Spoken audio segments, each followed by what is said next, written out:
You got really good at seeing it. After everything you went through, you learned how to read a room, track a pattern, name what was happening before anyone else even noticed something was off. That skill kept you safe. It probably saved something in you that might not have survived otherwise. And now it might be keeping you stuck. Not because the skill is wrong, because it's become the only move you know how to make. Here's what this looks like. You're in a hard conversation. Something feels off or uncomfortable or threatening. And instead of saying what you're feeling, you identify what the other person is doing.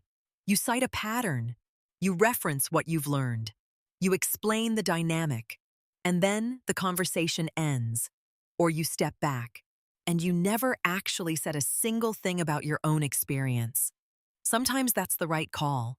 Sometimes the other person is doing something harmful, and naming it is exactly what the moment requires. But if that's what happens in every hard conversation, if analysis is always the response and direct emotional disclosure never is, something else is going on. Psychologists have a word for this: intellectualization. It means using logic and reasoning to avoid engaging with the emotional part of an experience. It's a recognized defense mechanism, which just means it's a way your mind learned to protect you from something that felt dangerous. And for people who have been through prolonged manipulation, the thing that felt dangerous was often expressing emotion at all.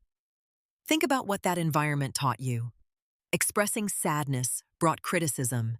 Expressing fear got minimized or used against you. Expressing anger caused escalation or got flipped back on you somehow.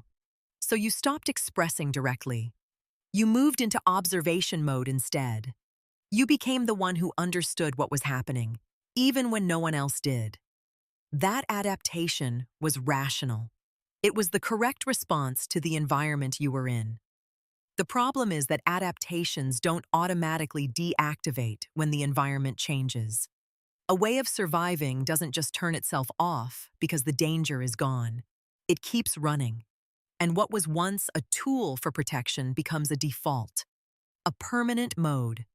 And when that default gets applied broadly, to new relationships, to people who haven't earned that level of caution, to moments where actual connection is possible, it blocks the same vulnerability it was designed to protect.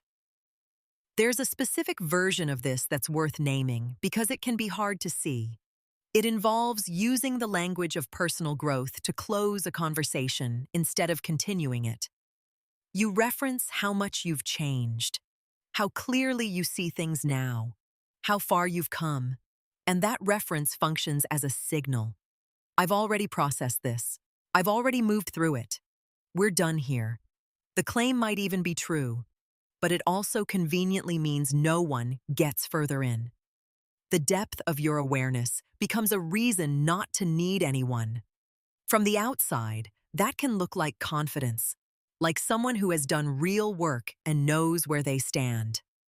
From the inside, it usually feels like protection. You don't have to be vulnerable because you've already explained, to yourself and to whoever is in front of you, why vulnerability here isn't warranted. That's where insight and intellectualization split from each other. It's not about the content of what you know. It's about what that knowledge is doing in a given moment. Insight supports engagement. Intellectualization replaces it. There are some behavioral patterns worth watching for, not in a single conversation, but over time. You consistently explain what's happening rather than disclosing what you're feeling. You describe your relationships primarily in terms of the other person's patterns, with very little about your own responses. You reference your own self-awareness as a reason not to engage further. You're more comfortable naming someone else's behavior than naming your own emotional experience. None of those things is a problem on its own. As a sustained pattern, they point toward something. Analysis has replaced contact.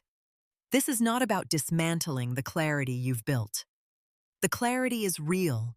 The pattern recognition is real. What you learned about how manipulation works is accurate and it matters.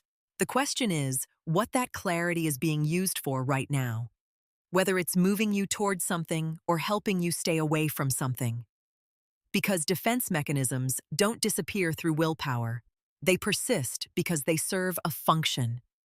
And the function of this one is to keep you protected from exactly the kind of risk that genuine connection requires.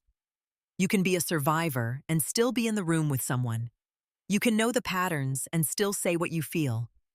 Those things aren't in conflict, but they do require you to put the analysis down long enough to actually be there.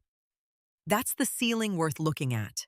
Not what you know, but what you're willing to do with it.